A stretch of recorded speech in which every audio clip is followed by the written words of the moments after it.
Bismillahirrahmanirrahim. Assalamu alaikum students.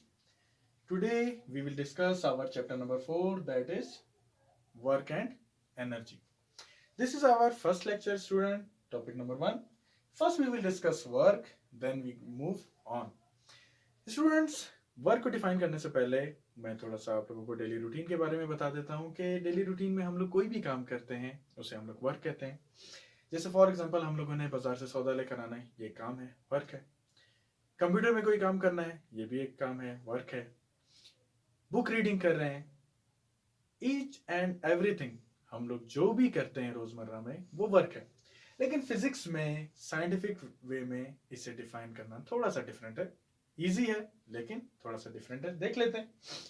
देखिए students, इससे पहले हम लोग जो चैप्टर नंबर 2 पढ़ चुके हैं, चैप्टर नंबर 3 पढ़ चुके हैं, उसमें हम लोग एक एक चीज डिफाइन कर चुके हैं. इसलिए हमें अगर वो लेक्चर्स आप लोगों ने ले लिए हैं तो ये लेक्चर आप लोगों के लिए मुश्किल नहीं होगा. अगर उनकी सारे एस्पेक्ट्स आप लोगों को आते हैं, सारी डेफिनेशंस, तो ये आप लोगों के लिए इजी होगा. तो स्टार्ट करते हैं. What is work? The scalar और dot product between force and displacement. The scalar और dot product between force and displacement. Force and displacement दो फिजिकल क्वांटिटीज है और हमें पता है ये दोनों वेक्टर क्वांटिटीज हैं, फोर्स एंड डिस्प्लेसमेंट. और स्केलर या डॉट प्रोडक्ट है. चैप्टर नंबर 2 में हम लोग पढ़ चुके हैं ये सारा. स्केलर और डॉट प्रोडक्ट का क्या मतलब है कि वो प्रोडक्ट जिसके अंदर कोई थर्ड क्वांटिटी जो जनरेट होती है, प्रोड्यूस होती है, वो एक स्केलर क्वांटिटी होती है. ठीक है, यानी दो वेक्टर का प्रोडक्ट. तो इसीलिए डेफिनेशन इजी है, द स्केलर और dot product between force and displacement, यानी दो फिजिकल क्वांटिटीज के दरम्यान में. क्या मतलब कि फोर्स और डिस्प्लेसमेंट के दरम्यान में डॉट प्रोडक्ट है. इसको अगर हम लोग एलिब्रेट करें तो ये आ जाएगा F D cosine of the angle cause of theta. F magnitude, D magnitude cosine of the angle, यानी फोर्स का मैग्नीट्यूड, डिस्प्लेसमेंट का magnitude and the angle between them. Cause of theta कहां से आ रहा है, इसको थोड़ा सा हम लोग एलिब्रेट कर देते हैं with the help of example. Let suppose students, एक ब्लॉक है, ब्लॉक किसी पोजीशन ए पर पड़ा हुआ है. उसको अगर हम लोग फोर्स लगाएं इस पॉइंट पर, फोर्स एक वेक्टर क्वांटिटी यानी फोर्स की डायरेक्शन होगी. तो अगर यहां पर फोर्स हम लोग अप्लाई करें तो ये एक्स एक्सिस में कुछ डिस्प्लेसमेंट कवर करेगा और इसकी नेक्स्ट पोजीशन, लेट सपोज ये पोजीशन बी है, ये यहां पर आ जाएगा, यानी ये कुछ ना कुछ डिस्प्लेसमेंट कवर करेगा.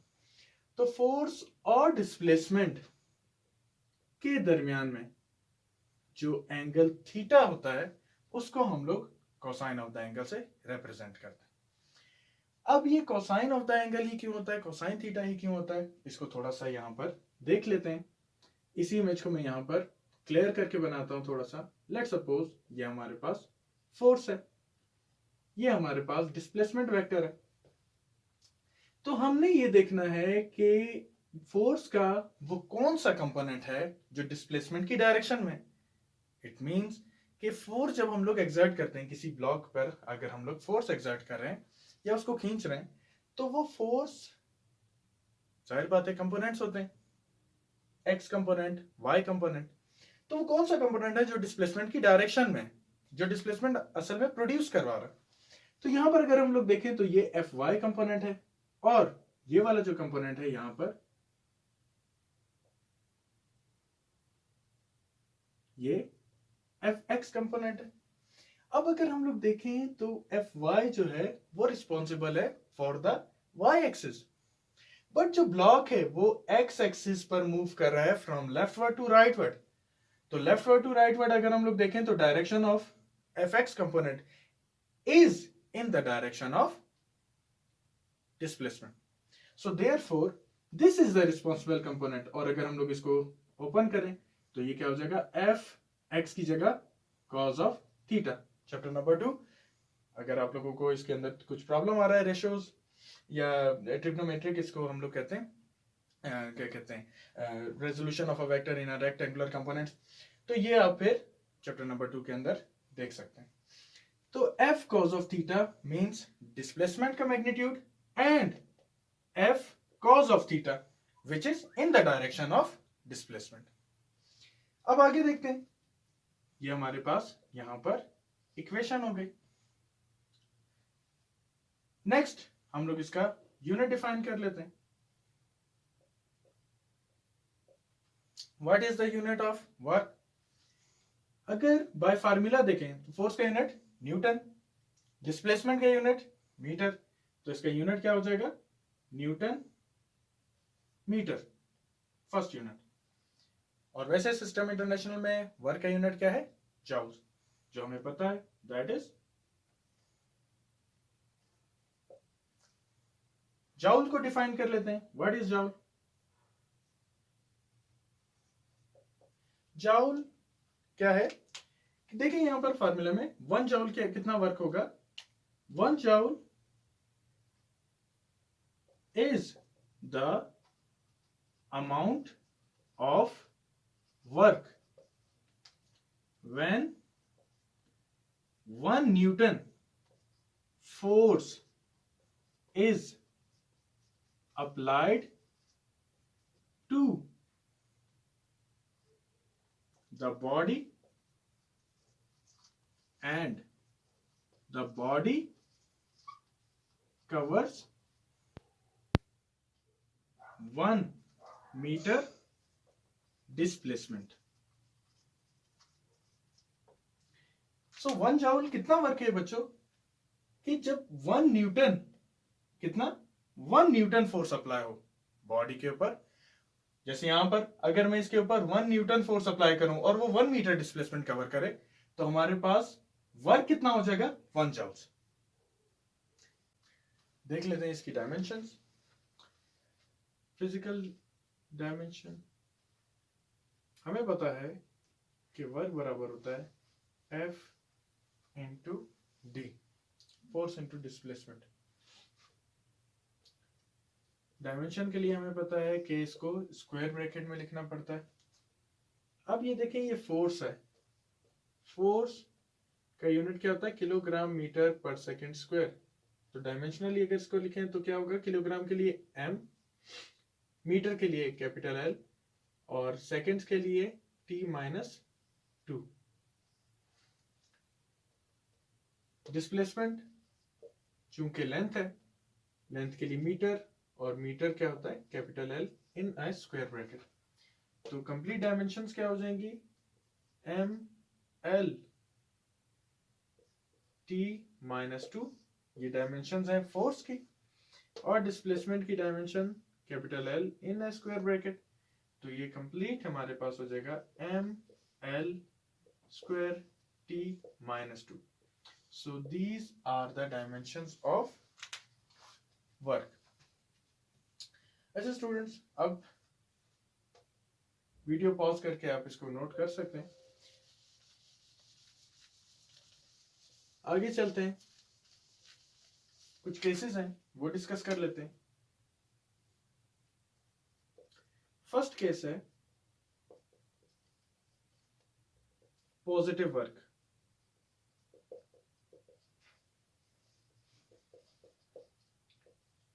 स्टूडेंट, जब एंगल थीटा जो है, फोर्स और डिस्प्लेसमेंट के दरमियान में जो एंगल होता है थीटा, वो अगर लेस देन हो 90 डिग्री से, थीटा अगर लेस देन हो 90 डिग्री से, तो हमारे पास जब भी वर्क होगा वो हमेशा पॉजिटिव होगा। यानी एंगल हमारा फोर्स और डिस्प्लेसमेंट के दरमियान में थीटा। अब ये लेस देन 90 डिग्री से, ये वाले जो डॉटेड लाइन है ये 90 डिग्री को रिप्रेजेंट करती है।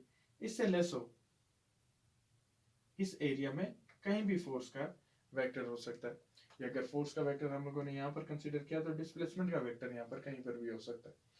तो ये हमारे पास जो केस है ये है पॉजिटिव वर्क।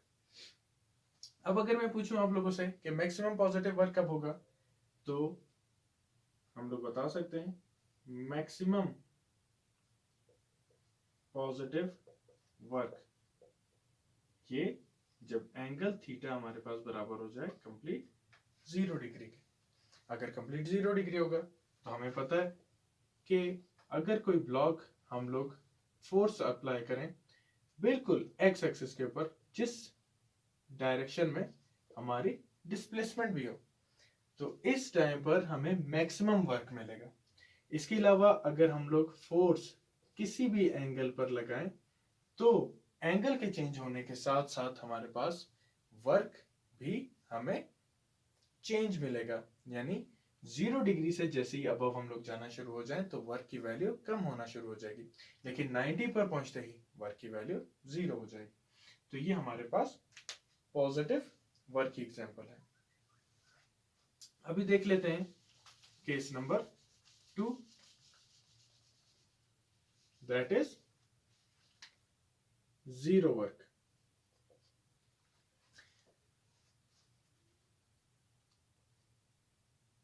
सेकेंड केस देखते हैं स्टूडेंट्स।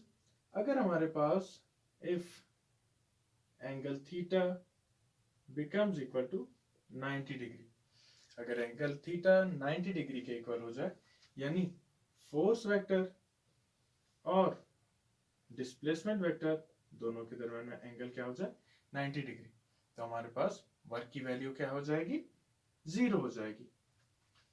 तो इसको जस्टिफाई भी कर सकते हैं। W is equal to F D cos of theta, theta की जगह हम लोग लगा देते हैं 90 डिग्री, और हमें पता है कॉज 90 की वैल्यू 0 होती, तो वर्क की वैल्यू क्या हो जाएगी 0।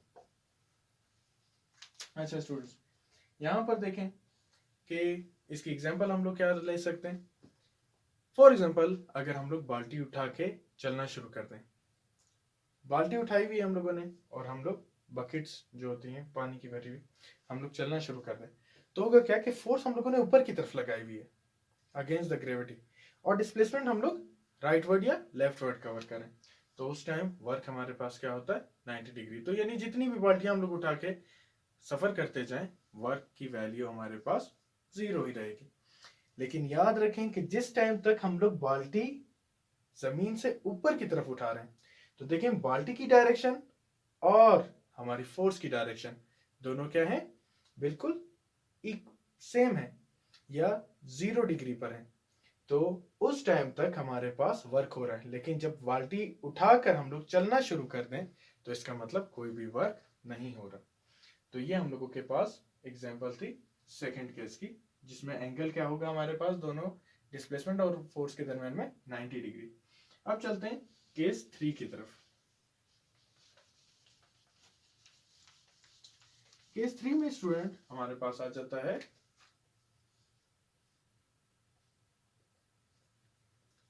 Negative work. Student negative work क्या है, जब if angle theta is greater than 90 degrees, angle theta जो है वो 90 डिग्री से अबव हो जाए, ये हम लोगों के पास 90 डिग्री होता है, तो ये वाला जो एंगल है ये भी हमारे पास क्या है एंगल थीटा, फोर्स और डिस्प्लेसमेंट के दरम्यान में।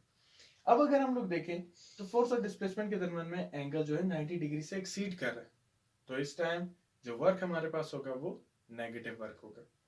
इसकी एग्जांपल के लिए हम लोग ये ले सकते हैं कि लेट्स सपोज स्टूडेंट्स, अगर कोई वेल है हमारे पास, कोई कुआं है, उसके अंदर बाल्टी मौजूद है, उस बाल्टी को हम लोग पानी भर के निकालते हैं,